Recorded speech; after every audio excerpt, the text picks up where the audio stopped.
That order of operations and setup is so critical because super couch is so often done incorrectly by way of what's happening with this back knee.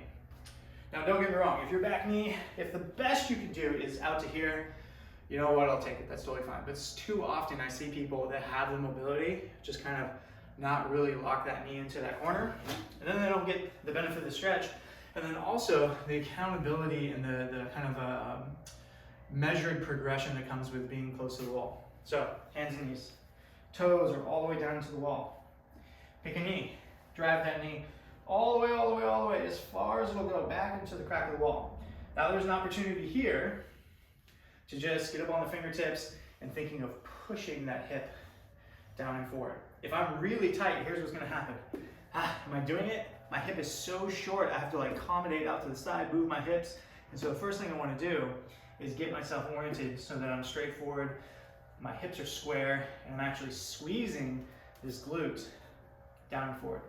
So I'm pretty mobile through here, not the best in the world, but even this, I can get like a little bit of stretch, okay? But this isn't really gonna get me long-term where I wanna go, so I continue to up the ante.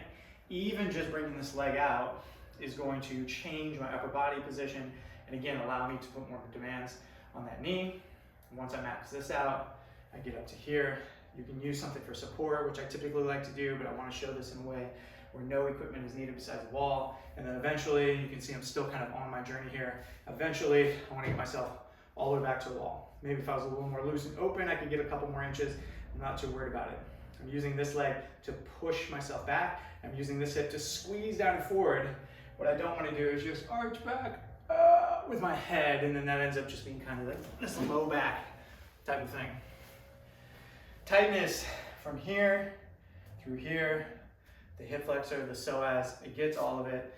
If you do it into the wall just like that each and every time, you have a measured, progressed way to go about doing this, and slowly but surely, you will open things up. You'd be amazed to find how badly I started in this stretch. And it's taken 5 years, but slowly but surely, I've gotten a little bit better, and my hips generally have retained all of that just by including this in my workouts here and there.